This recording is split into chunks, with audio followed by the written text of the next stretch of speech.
Tengan todos y todas muy buenas tardes. Bienvenidos a este espacio que les recibe Eugenia Aguirre del Observatorio de los Estados Unidos. El observatorio es un proyecto adscrito al Centro de Investigación y Estudios Políticos de la Universidad de Costa Rica. Muchísimas gracias por acompañarnos. Como observatorio, tenemos el objetivo de difundir y generar conocimiento sobre el proceso político y los cambios culturales, sociales de los Estados Unidos y su impacto en la región centroamericana, latinoamericana y por supuesto también en Costa Rica. Eso lo hacemos a través de distintas actividades y en los próximos meses van a tener más noticias de nosotros porque pondremos especial atención al desarrollo de la campaña electoral estadounidense y todas sus réplicas en las distintas arenas. Hoy les hemos invitado al conversatorio titulado Relación China-Estados Unidos, Tecnología y 5G. ¿Por qué este es un tema de interés? En las sociedades de la información, dependientes de las nuevas tecnologías de información y comunicación, vemos cómo se politiza la tecnología y cómo los procesos de desarrollo tecnológico tienden cada vez más a relacionarse con decisiones políticas de los estados y entonces también los vemos en los enfrentamientos geopolíticos que sostienen las potencias. Las tensiones que han sostenido los Estados Unidos y la República Popular China en temas relacionados a la tecnología e implementación de la red 5G no son nuevos, pero han renovado sus formas de manera reciente. Lo hemos visto pues muy claramente también en el caso de Costa Rica. Por eso acompañamos a un panel de lujo que hoy nos acompañará a poner los puntos sobre las IES y definir algunos elementos en esta discusión que nos permitan comprender y profundizar al respecto. Voy a proceder a presentarles. Nos acompaña don Marco Vinicio Ruiz, quien es licenciado en Ingeniería Industrial por la Universidad de Costa Rica y tiene una maestría en Administración de Empresas por la New York University. En su experiencia política ha sido ministro de Comercio Exterior, presidente de la Promotora del Comercio Exterior de Costa Rica y embajador representante de Costa Rica ante la República Popular China. Bienvenido, don Marco Vinicio, a este espacio. Muchas gracias, un gusto estar acá con ustedes. Muchísimas gracias. Y también nos acompaña el doctor Constantino Urcullo, quien es fundador del Observatorio de los Estados Unidos, catedrático jubilado de nuestra universidad, profesor visitante de varias universidades, director del centro, el CIAPA, y también en este momento consultor nacional internacional. Bienvenido, don Tino, así le decimos con cariño. ¿Cómo está? Bien, gracias. Aquí cada día más joven, Eugenia. Excelente. Muchas gracias por la invitación. Magnífico. Vamos a tener una dinámica de esta manera. Vamos a darles a cada uno de ellos 20 minutos para su disertación inicial. Si es necesario, agregamos unos 10 minutos de comentarios para intercambiar sobre los puntos que traían. Y finalizamos con las preguntas de los diversos públicos que nos acompañan. Entonces les invitamos a todos y todas a dejar sus comentarios y preguntas en las cajitas de las distintas plataformas en las que estamos transmitiendo. Vamos a empezar entonces con la presentación de don Constantino y voy a proceder a proyectar las filmes. Un minutito.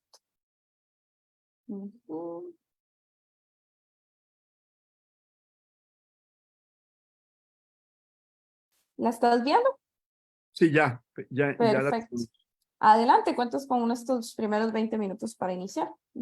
Bueno, la primera es el tema de hoy, China, Estados Unidos, tecnología y la 5G. Pasamos. Bien, yo empiezo con una frase de Jake Sullivan, que es el consejero de Seguridad Nacional del presidente Biden y recientemente en una presentación que hizo sobre el nuevo consenso de Washington, habló de que de alguna manera las políticas económicas internacionales de los Estados Unidos se iban a definir en torno a una frase: tapia alta, jardín pequeño, high fence, small yard. ¿Qué quería decir con esto el señor Sullivan? Con la tapia alta, que los Estados Unidos van a controlar las exportaciones básicamente a la República Popular China, pero a otros países también eventualmente, pero se van a centrar en el control de exportaciones de semiconductores y de inteligencia artificial.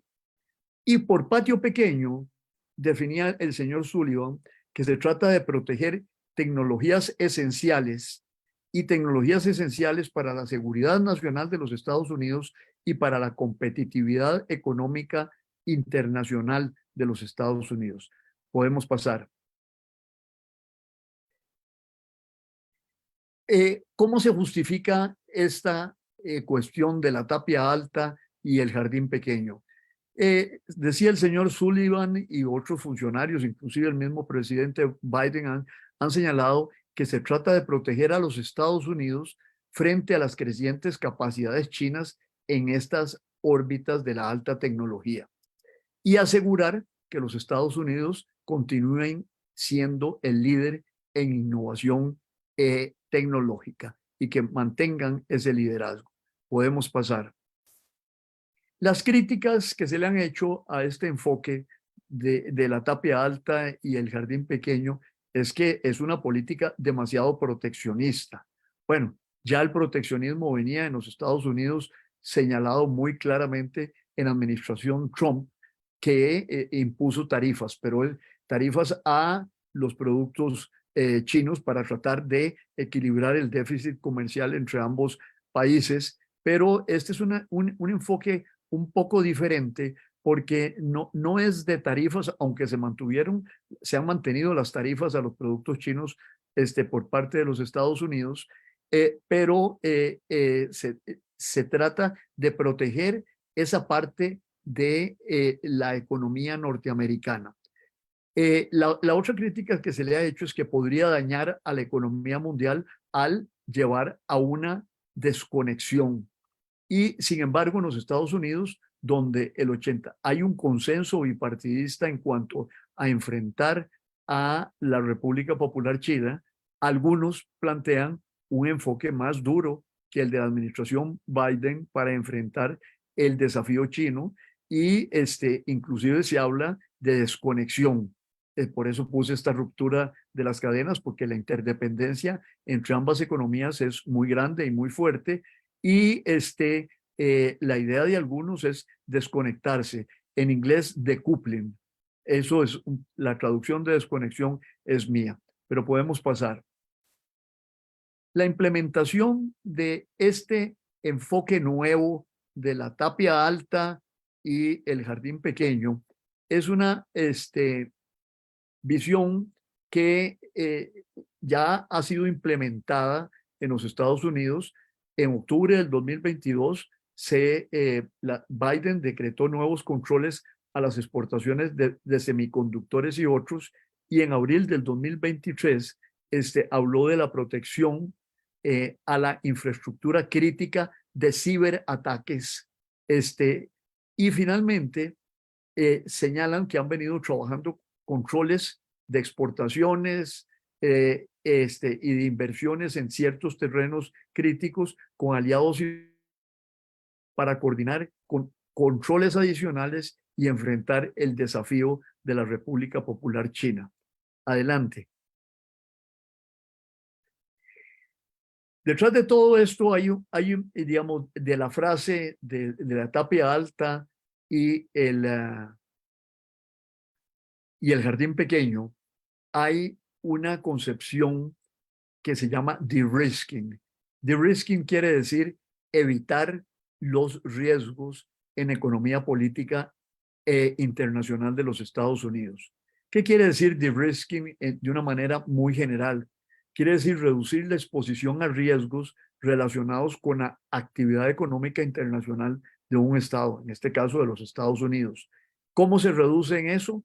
Diversificando las cadenas de aprovisionamiento de bienes, reduciendo la dependencia en mercados externos e invirtiendo en medidas de mitigación de la interdependencia excesiva que señalan algunos que se ha dado entre la economía de los Estados Unidos y la economía de la República Popular China. Podemos pasar.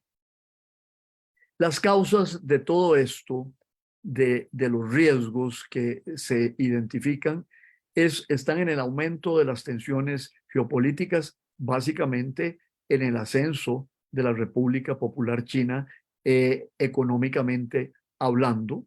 Es ya la segunda economía y pronto será la primera economía, si ya no lo es, la primera economía en volumen del planeta. Y después el cambio tecnológico, que como lo señalaba Eugenia al inicio, la sociedad de la información, bueno, estamos viviéndolo aquí en esta manera como estamos conversando a través de Zoom y luego hemos visto recientemente los desarrollos en inteligencia artificial, por ejemplo, en el chat GTP y luego hay otra herramienta de inteligencia artificial que es el BARD AI, donde uno puede tener acceso a temas rápidamente a través de instrumentos de tipo tecnológico. Bien, pasamos.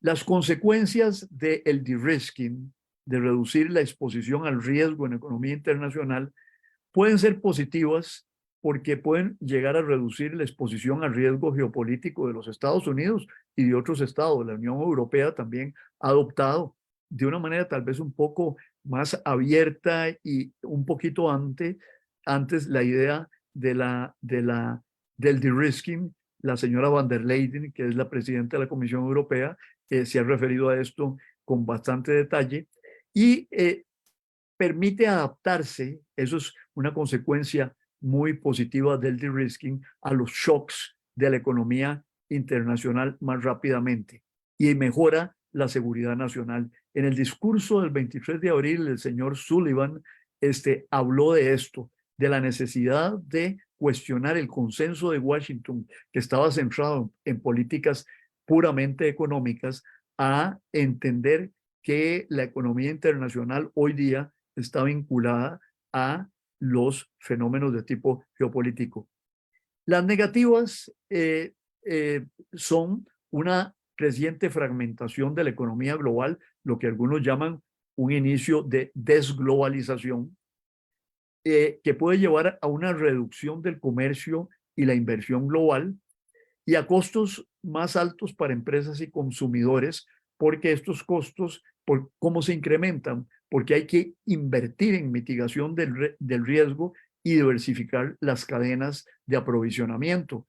Es decir, un país, en vez de tener una sola cadena de aprovisionamiento, como era el caso de algunas medicinas cuando empezó la pandemia, que las materias primas iniciales se fabricaban en China, luego las medicinas en la India y luego la distribución de los temas de estas medicinas las hacía Alemania y otras compañías. Era una cadena lineal. Hoy día lo que se empieza a hablar es de que, bueno, no hay que depender de un solo proveedor, pongámoslo así, sino hay que depender de proveedores diferentes, diversificar, pero también se habla de proveedores amigos. Esto es lo que se llama el friendly shoring, o de proveedores cercanos, que es lo que se llama el nearshoring. Costa Rica está tratando de tomar ventaja de esa dimensión del de-risking, invitando a más empresas desde la perspectiva del friendly y del nearshoring, de que inviertan en Costa Rica, aquellos que no se trasladan sus cadenas de aprovisionamiento directamente a Estados Unidos, sino que las ubican en diversos lugares y toman ventajas de lo que ocurre en esos lugares. Pasamos la siguiente. Ejemplos de estrategias para llevar adelante el de-risking. Diversificación de las cadenas de suministros en varios países. Ya lo he dicho. Reducir su independencia en ciertas importaciones. Energía, alimentos, energía, petróleo, energía pueden ser tierras raras también, fundamentalmente fabricadas en China, y alimentos, por ejemplo, todo el problema que hay ahora con los granos de Ucrania, que los cereales de Ucrania que iban hacia el África fundamentalmente, y bueno, que se han visto interrumpidos.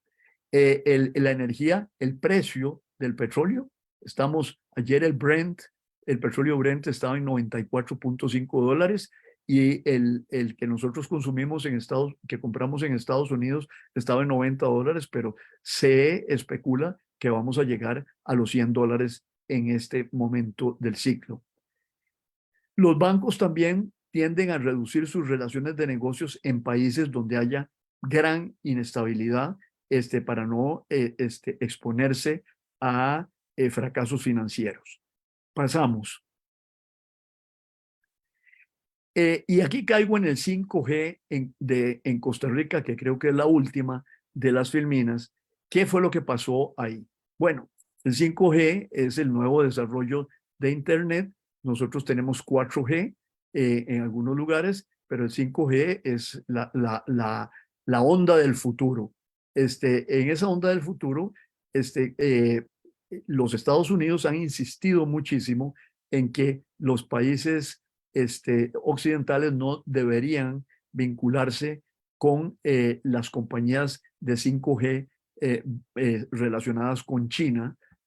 Básicamente lo que se ha hablado mucho y se habló mucho en Alemania, y Alemania retrocedió en esa vinculación, ha sido la compañía Huawei, que es una de las proveedoras de ciertos equipos actualmente para el ICE. En eso tuvimos la visita de la generala Richardson, que es la jefa del Comando Sur de los Estados Unidos, que repitió en Costa Rica un discurso que ha venido repitiendo el Comando Sur y ella desde hace algún rato, señalando los peligros de vincularse muy intensamente con China, porque podría haber riesgos para la seguridad del país si nos vinculamos mucho con los chinos en este terreno. Y sobre todo la gran preocupación es de que, bueno, los sistemas de comunicación nuestros están vinculados con los Estados Unidos y ellos dicen que probablemente los chinos podrían utilizar el 5G en la región para espiar a los Estados Unidos. Esa fue, digamos, la gran advertencia sobre China, no solo sobre el tema de la 5G ni la vinculación con de tipo ciber, sino también sobre la deuda con China, las relaciones con China. Esto se viene repitiendo, no es de ahora. Cuando visitó el señor Pompeo, secretario de Estado de los Estados Unidos durante la administración Trump, le hizo las mismas advertencias a don Carlos Alvarado. Después de estas advertencias, viene una invitación a la Casa Blanca al presidente de Costa Rica, que va a la Casa Blanca, súbita esa invitación porque no se tenía noticia que estuviera preparando ese viaje, y al regreso el presidente anuncia cuáles son las empresas que van a calificar para el 5G y coincide en señalar que no califican a aquellos que no hayan firmado el convenio de Budapest, que es un convenio que establece toda una serie de regulaciones para temas de ciberseguridad, y China no ha firmado al día de hoy el convenio de Budapest. O sea, automáticamente queda fuera las empresas chinas de concursar por la red 5G en Costa Rica. ¿Coincidencias todo esto o causalidad? Ya lo dirá la historia, pero lo cierto es que la generala advierte, el señor Chávez va a China, a la Casa Blanca, regresa y se emitió un decreto que excluye a las empresas chinas de participar en el concurso por la 5G. Luego, hoy día, la ministra de Ciencia y Tecnología dice que estamos abiertos en La Nación, pueden leer la información, que estamos abiertos a inversiones chinas, pero solo que no en 5G. El titular de La Nación está ahí, el gobierno está anuente a recibir inversiones chinas, menos en las redes de 5G. ¿Qué parece que es todo esto?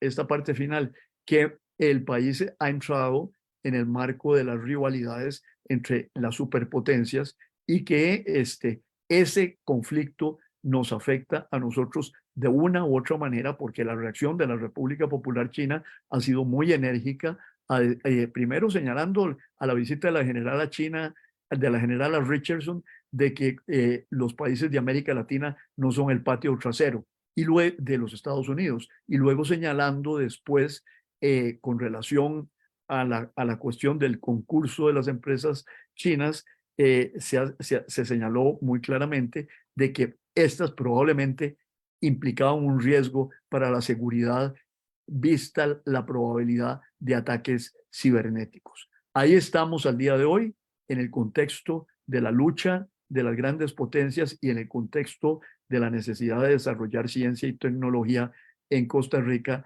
en un nuevo entorno que es el de la 5G. Y aquí lo dejo para entregarle la estafeta a Marco Vinicio. Muchísimas gracias, doctor Cuyo. Adelante, Marco Vinicio. Gracias, excelente la introducción y profundización de los retos políticos. Yo quisiera, obviamente, enfocar un poco algunas de las ideas, ampliar un poco algunas de las ideas que nos comentó Constantino. En primer lugar, hay un cambio muy fuerte de, llamémoslo así, de estrategia de parte de los Estados Unidos. A los que nos tocó vivir la época de la colaboración completa entre China y Estados Unidos, recordamos el trabajo enorme que hizo Henry Kissinger, que en su época fue que se establecieron las relaciones políticas más directas entre China y los Estados Unidos, el famoso viaje que hizo Kissinger, y existía en el mundo más o menos la tesis de que China, siendo tan grande, tenía que más bien ser un actor global. Y entendían también que siendo parte China del orden económico mundial formal, la Organización Mundial de Comercio, las Naciones Unidas, por supuesto, el Fondo Monetario Internacional, todo ese iba a ser más fácil si se quiere lidiar con la hegemonía china, que no es nueva. Yo a veces a la gente hay que recordarles que en el siglo XIX los países más importantes eran China e India. Esos eran las grandes economías del mundo, antes de la revolución industrial, por supuesto. Lo que vino a dar un cambio enorme de la hegemonía de Occidente fue la revolución industrial, donde evidentemente se sacaron una gran ventaja en muchas áreas. Pero luego China, en estos momentos, hay que reconocer, viene haciendo las cosas bien. Pongo entre paréntesis y me voy a referir al tema de la pandemia, donde a mi juicio cometieron errores muy graves de cómo manejaron eso, ¿verdad? Y lo politizaron mucho el tema. Pero diríamos, desde el punto de vista de desarrollo económico, si uno ve los últimos 30 años de China, ellos han venido cumpliendo y es uno de los países que va a cumplir con los objetivos del milenio, de la disminución de la pobreza, la urbanización, en fin. Si uno analiza, nos guste o no el sistema chino, pero ha funcionado para ellos. Eso es una cosa. Y por supuesto, ellos han puesto mucho cuidado a la integración con el mundo. ¿Por qué? China no es a pesar de que tiene muchos recursos, necesita muchas cosas. Necesita energía, que mucha la toma de Rusia y los países limítrofes con ellos, ¿verdad? Gas, petróleo, todo eso. Mantiene importantes acuerdos con países, los tenía me imagino que los tiene todavía con Ucrania. De hecho, habían empresas chinas que invertían en Ucrania.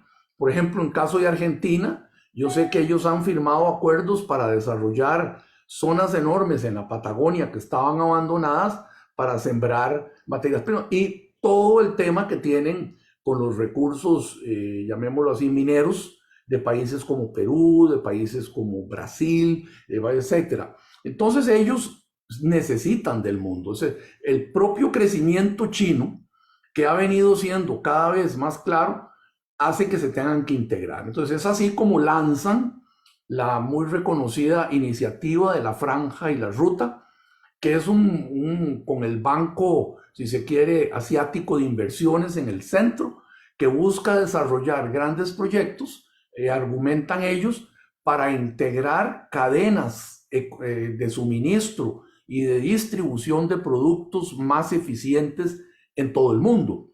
China, por ejemplo, era hasta hace unos años, o todavía creo que es, el principal exportador de laptops o computadoras portables, y las hacía en Chongqing, que es una ciudad de 60, o una región de 60 millones de habitantes en el oeste de China, y las mandaba en tren hasta el puerto de Duisburgo, en Alemania. Es una cosa increíble cómo lo manejaban ellos. Entonces, todo eso hace que China ha crecido mucho, y eso preocupa mucho en los Estados Unidos. La idea aquella de integrar a China en el mundo ha venido quedando atrás hasta que aparece un político que creo que vi hace unos días que fue condenado por algo, Peter Navarro. Peter Navarro fue uno de los principales ideólogos y asesores del presidente Trump. Y él fue el que en el centro ponía a China, como todos los problemas económicos de Estados Unidos provenían de China y había que pararlo. Esa era la tesis de él. Y si bien es cierto, hay una competencia, también hay que reconocer que muchas empresas norteamericanas se benefician enormemente del mercado chino. Hay grandes inversiones de empresas norteamericanas y grandes ventas, sobre todo de granos y eso. A mí me decía en mi tiempo el embajador Hotzman, que fue candidato republicano, exgobernador de Utah, con varias conversaciones muy amables, siempre conversábamos. Él me decía que Estados Unidos en China tenía más estados con oficinas comerciales propias que superaban enormemente las que tenía el propio Departamento de Comercio de los Estados Unidos, que tenían más de 100,000 o 150,000 estudiantes norteamericanos haciendo pasantías en China, etc. Entonces, China es un gran mercado, es un mercado enorme que los Estados Unidos no va a dar. Entonces viene la parte tecnológica y en esto quiero enfocarme. ¿Qué es lo que estamos viviendo, a mi juicio? Bueno, es una guerra fría tecnológica. Hemos avanzado enormemente en la tecnología. Hace 40 años no había internet, apenas ARPA, que fue el proyecto que desarrolló el ejército de los Estados Unidos, empezó a desarrollar internet, no se usaba. Hoy por hoy las redes han demostrado, y el internet, que son muy poderosas. Lo hemos visto a nivel de la organización de protestas a nivel internacional, como en países, Egipto, muchos países que han tenido revueltas, en Irán, etcétera. Ellos han logrado, o sea, hasta cierto punto han buscado controlar las redes sociales. Inclusive en países como el Reino Unido, todo tienen una serie de controles, y nosotros vemos todos los días cómo desfilan ante comités de la Casa del Congreso de los Estados Unidos, Facebook, Apple, todos esos líderes tecnológicos tienen un temor enorme. Diríamos Google, todos esos, los políticos en Estados Unidos, porque ellos verdaderamente eso, y lo tienen en China. En China igual, una de las grandes empresas del mundo económico en China, que era el rey, por decir así, de las redes sociales, prácticamente fue desaparecido por el gobierno. Es decir, porque le dijeron, haga su empresa más pequeña, no se mete en tanta cosa, etc. Entonces, sí es cierto que el mundo está buscando alguna gobernabilidad, que eso es un tema interesante con todo lo que es Internet y todo lo que es esto. Entonces, viene la 5G. ¿Y qué estamos hablando? La 5G es el Internet de las cosas. Es decir, usted puede tener un carro eléctrico, que se están promoviendo mucho en Costa Rica, y controlarlo por medio de 5G. Yo tuve la oportunidad de que me permitieron visitar una empresa en España hace un par de años. En esa empresa lo que hacían era estudios, análisis de riesgo para diferentes empresas, y me contaban que ellos, desde el punto de vista de control cibernético, se preocupaban inclusive hasta por los aparatos de soporte de vida de los hospitales, porque son totalmente electrónicos. Ellos dicen que perfectamente pueden ser hackeados o podrían ser hackeados y hasta asesinar personas a través de eso, o volver loco un carro eléctrico y estrellarlo. Entonces, diríamos, uno empieza a ver que esta tecnología tiene una serie de y está siendo usada en los conflictos bélicos. Cuesta un poquito leer de Ucrania, que Ucrania, si uno ve la diferencia entre el ejército ruso o el ejército soviético y lo que es Ucrania, son enormes, pero a uno le da la impresión, al menos desde aquí, que los ucranianos más o menos con apoyo occidental obviamente han logrado mantener la situación, pero hay un uso tecnológico de drones, de controles, es enorme. Entonces, en Estados Unidos ponen en mente eso. Entonces, ¿qué es el problema que nosotros tenemos? Hay que reconocer que Costa Rica está en un dilema. Nosotros somos una economía que requerimos del mundo, somos muy pequeños, nosotros no podemos encerrarnos, no puede China, no puede Estados Unidos, no puede la Unión Europea, su nivel de vida sería menor. Entonces hemos tenido que abrirnos al mundo, buscar alianzas, buscar comercio, pero ¿cómo mantener? El reto es una neutralidad en esta situación que se está dando, que es un retorno a la Guerra Fría. Yo recuerdo perfectamente, Constantino podría referirse a eso, a la época de la Guerra Fría con la Unión Soviética, básicamente.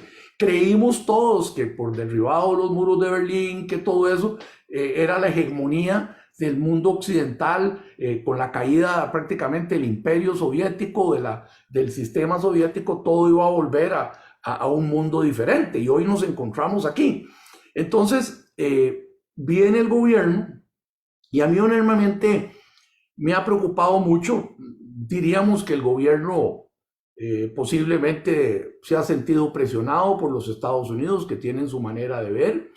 Yo pienso que, por supuesto, que hay que cuidar las inversiones de Estados Unidos, hay que cuidar la relación que tenemos con ellos, pero también el gobierno tiene que explicar bien qué es lo que se busca. En Costa Rica existe una institucionalidad. A mí, como exministro de Comercio o como empresario, no me gusta que me descalifiquen por mi color o por mi preferencia política de un concurso público, ¿verdad? Eso es algo que no debe ser, y hablamos de neutralidad tecnológica.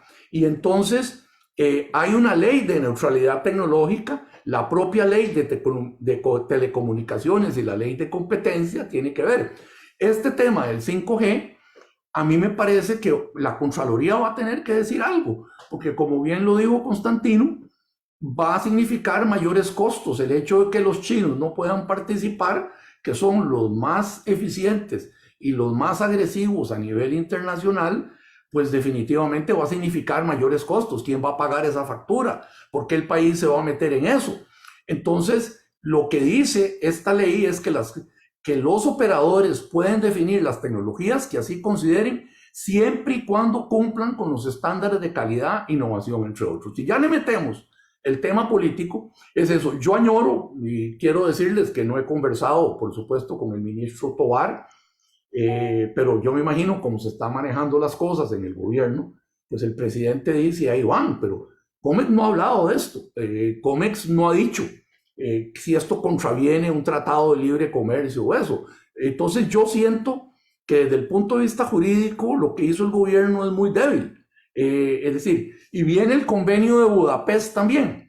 El convenio de Budapest, para lo que no es un convenio que tiene más de 10 años, y básicamente va dirigido hacia crímenes informáticos, hacia cómo combatir el fraude, las infracciones a la propiedad intelectual, la distribución de pornografía infantil, la falsificación informática, entre otros. Y lo que se busca es tener pues una política penal entre los estados inscritos para poder combatir esto. Es más bien lo que busca es una cooperación internacional para investigar las violaciones cibernéticas y eso.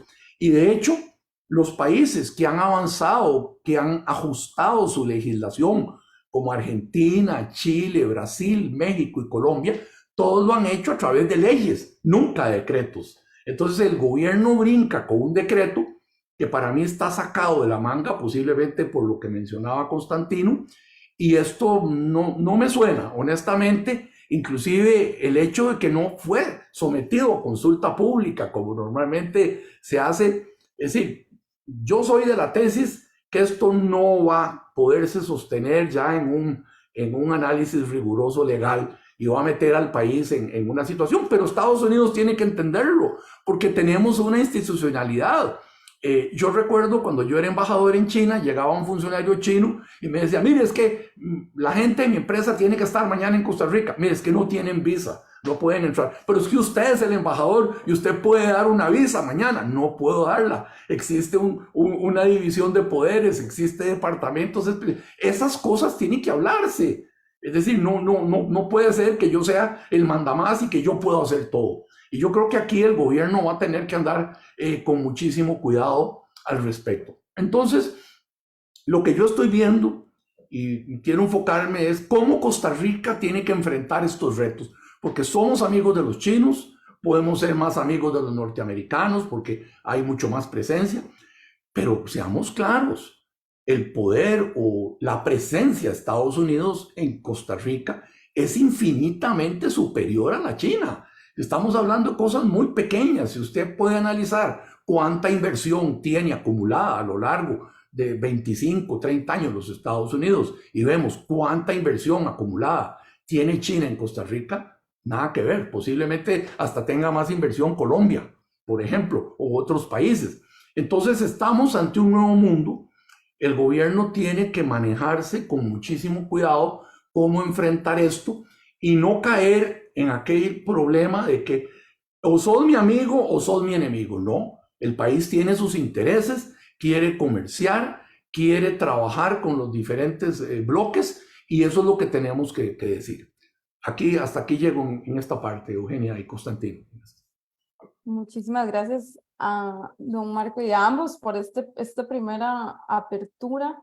Si quieren, abrimos otra ronda de reacciones y comentarios, tal vez sobre lo que planteó el otro o elementos que quisieran agregar, que no se nos quede ninguno por fuera. Adelante, don Constantino. ¿Cuánto tenemos? 10 minutos, ¿verdad? Para esto. Sí. Ok, bueno, yo creo que el problema grueso acá es que, por ejemplo, la clase política norteamericana tiene un consenso en cuanto a China. Recientemente el Pew Research Center de la Universidad en Ann Arbor, en Michigan, hizo una encuesta en los Estados Unidos. El 83% de la gente tiene una opinión desfavorable de China y un 14% tiene nada más opinión favorable. Esto va a ser un tema de campaña. Ya lo está haciendo en la campaña. ¿Quién es más duro con los chinos?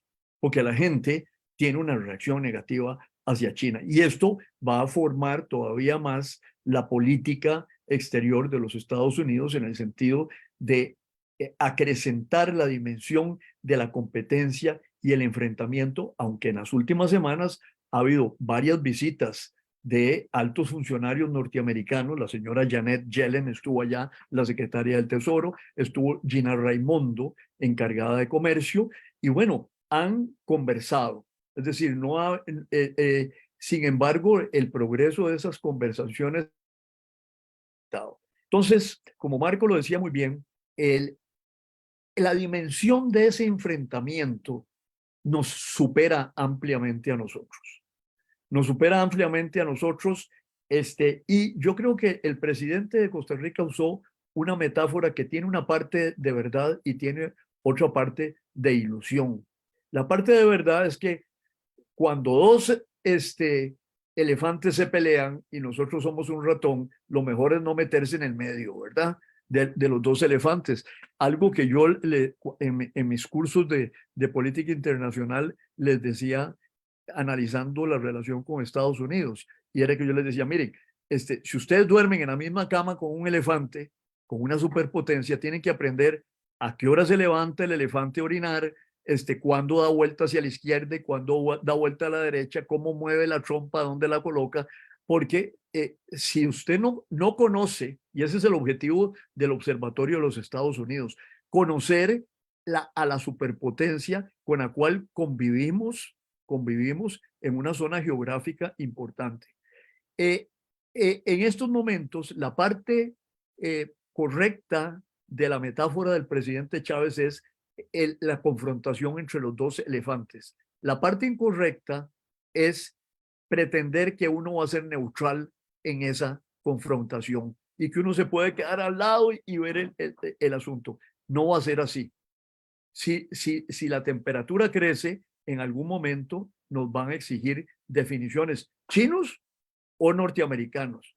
Ahora, ¿cuál es la relación con China y cuál es económica y política y cuál es la relación con los Estados Unidos económica y política? Bueno, el 42% de nuestras exportaciones van hacia los Estados Unidos. ¿Podríamos enfrentar sanciones a nuestras exportaciones? Si nos exigen que tomemos partido en ese enfrentamiento entre los elefantes. El 50% o 40 y pico por ciento del turismo que viene de los Estados Unidos. La inversión extranjera, más del 70%, como lo mencionaba Marco Vinicio, es norteamericana. El comercio, importamos 4.000 millones de dólares de China y exportamos nada más 300 y pico millones de dólares hacia China. Entonces, yo creo que esos son factores estructurales que van a presionar al gobierno a tomar un cierto tipo de decisiones que fundamentalmente son políticas. El tema jurídico se puede discutir y se va a discutir por años si se plantean juicios legales como ya los han planteado Fabián Bolio y Rubén Hernández. Pero eso no se resuelve mañana. Esa discusión jurídica, pienso yo, está supeditada a los factores políticos que hemos analizado ambos y luego a el tiempo y el transcurso de los juicios legales. Entonces, yo lo que siento es de que va a ser muy difícil mantenerse neutrales en ese enfrentamiento. Habrá márgenes de maniobra que habrá que explorarlos, pero también hay que tener en cuenta otra cosa, no solo la presencia de los Estados Unidos en esta zona del mundo en la que nosotros vivimos. Y yo siempre les recuerdo a mis alumnos una frase de Porfirio Díaz, el dictador mexicano de hace unos años, que decía: pobre México, tan lejos de Dios y tan cerca de los Estados Unidos. Bueno, ese es el determinismo de la geografía sobre nuestro actuar político. Han sido claras las muestras de que nos han advertido esa gran potencia, ese gran elefante que es cercano y que duerme con nosotros, de que tengamos cuidado con China, no nos matrimoniemos muy intensamente con los chinos. Pero también hay que tener en cuenta otra cosa en el contexto mundial actual. China es la potencia ascendente. China tiene un voto en el Consejo de Seguridad, un voto de las Naciones Unidas. En situaciones de crisis regional, como las situaciones de tensión que vivimos en Centroamérica, el voto chino cuenta y cuenta también el voto ruso, no solo el voto de los Estados Unidos. Entonces, la convergencia de los factores económicos y los factores políticos hacen que esto tenga que ser manejado con un cuidado extremo.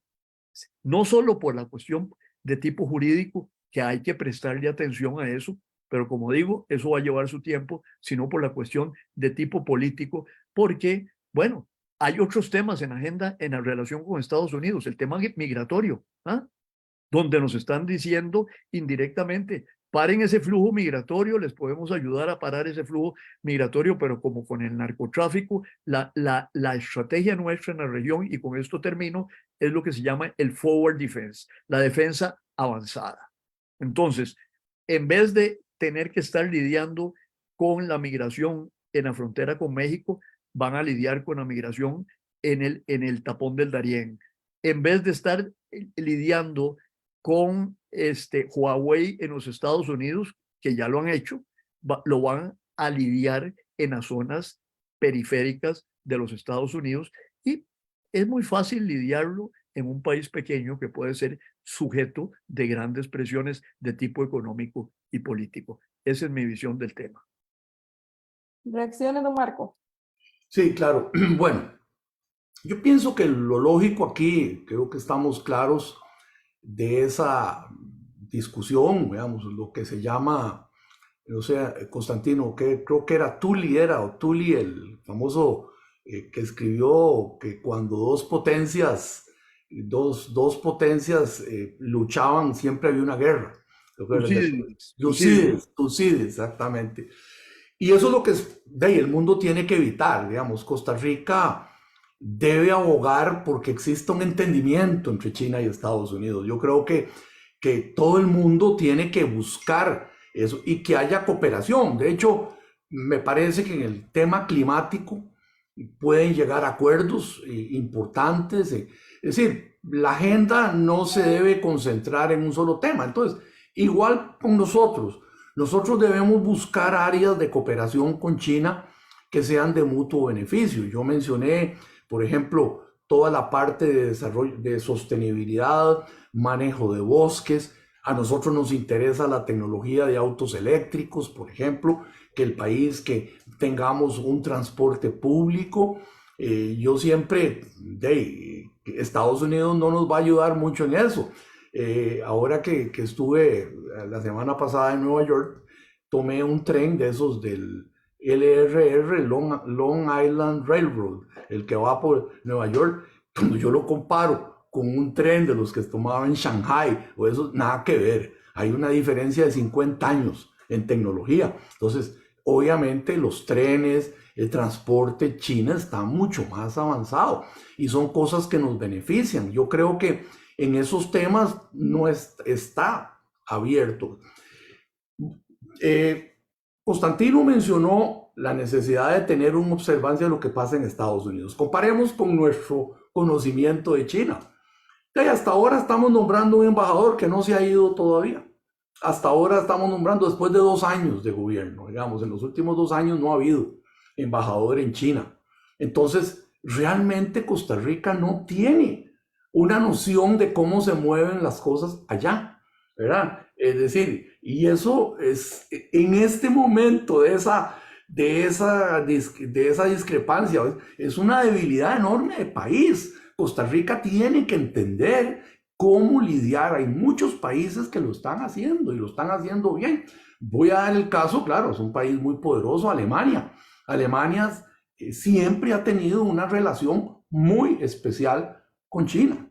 O sea, yo me acuerdo una vez haber entrado a la Nestlé en China y había una foto de 1900 y algo con una vaquita o un carrito llevando leche cuando se abrió la primera planta procesadora de leche Nestlé hace montones de años. Entonces, Siemens hoy por hoy cotiza o ofrece equipos, trenes de fabricación china al mundo con marca Siemens, ¿verdad? Entonces, a mí me parece que sí hay maneras, pero tenemos que estar ahí. Y yo creo que la debilidad que hemos tenido es ver a China simplemente como un receptor de ayuda, que este año el estadio, que dentro de 4 años la Escuela Nacional de Policía. Es más, yo vi eso en algún momento, yo discutí eso enormemente, hasta la idea de que un edificio nuevo para la Cancillería donado por China. Imagínense ustedes como sucedió en El Salvador, que Taiwán les dio el edificio a la Cancillería. Marcos,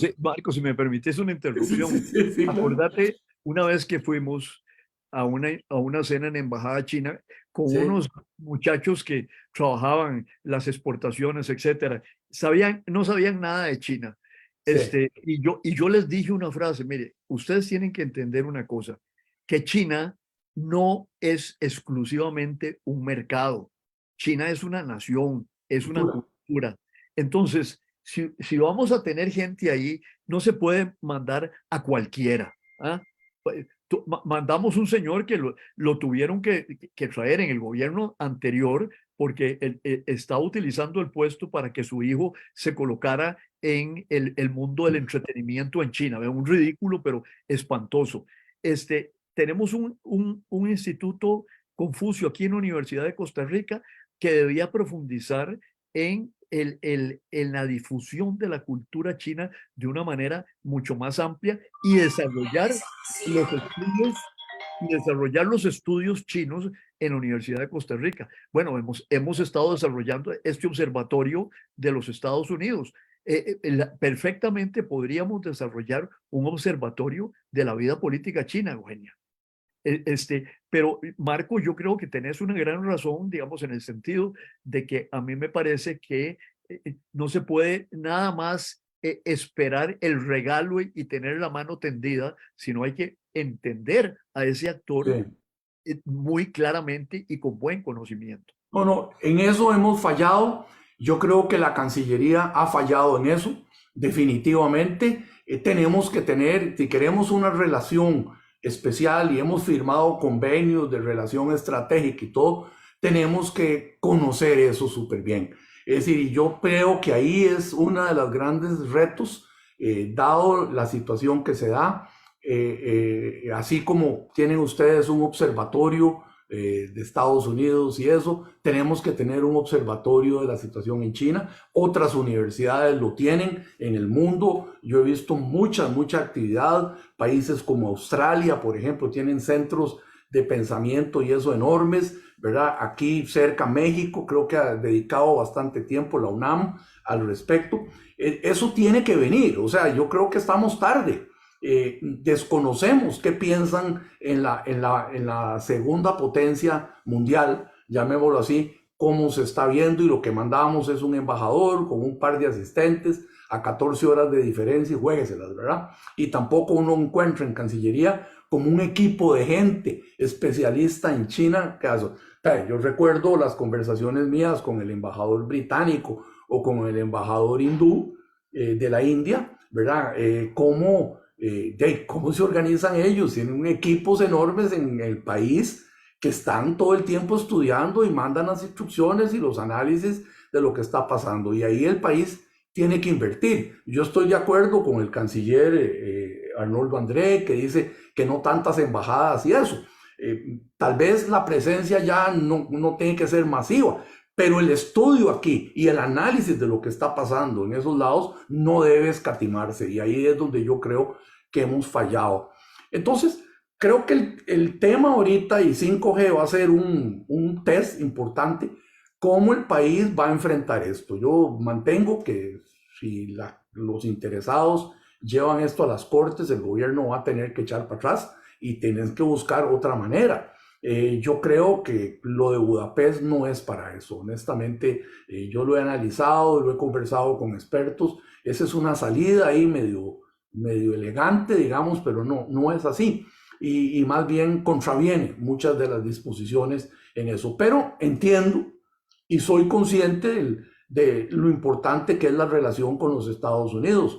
Y lo que debemos hacer es ver cómo Estados Unidos se está manejando. Si bien es cierto, ellos tienen sus limitaciones con la parte tecnológica. Apple sigue en Estados Unidos, Microsoft sigue en China, siguen todos esos lados, las grandes empresas siguen ahí, la General Motors, todas ellas. Es decir, esto es un tema que políticamente, insisto, se puede manejar, y lo que tenemos que hacer es manejarlo con escarpines, con algodones, en temas que no sean controversiales, ¿verdad? Posiblemente traer aquí un canal seco hecho por China va a generar mucha inquietud por el tamaño que puede ser, o ese tipo de cosas, pero ¿qué importa que China nos ayude a hacer un proyecto de vivienda popular, por ejemplo, en lugares donde están, o mejores puertos, ¿verdad? Ese tipo de cosas, yo creo que el país tiene que, también tiene sus intereses, ¿verdad? Y tiene sus aliados. Entonces ahí tenemos que convencer, y obviamente la embajada en Washington tendrá que hacer su trabajo, explicar, y la embajada en China también. Ahí es donde siento que se necesita una cancillería fuerte en eso. Bueno, y llegamos a la discusión de la profesionalización del servicio exterior y los datos alarmantes sobre las capacidades instaladas que tenemos en el país o no para afrontar estos retos de tanta complejidad. No teníamos preguntas del público, por tanto no vamos a usar pues más de su tiempo. Quiero en nombre del Observatorio de los Estados Unidos y del CIEP agradecerles su participación. Y bueno, esta actividad no va a quedar en el repositorio que tiene el observatorio y sobre la misma vamos a hacer también una reseña para divulgarla por escrito en próximos días. Así que agradecerles al público que nos acompañó, el presente y el futuro que nos estará visionando a través de la grabación y les agradecemos también al equipo técnico del CIEP por el acompañamiento. Don Marco, don Constantino, muchísimas gracias y esperamos tenerlos de nuevo por acá para seguir conversando conforme el tema llegue a la política interna de los Estados Unidos y a la campaña electoral, como bien avisoraba don Constantino. Muchas gracias. Un gran placer.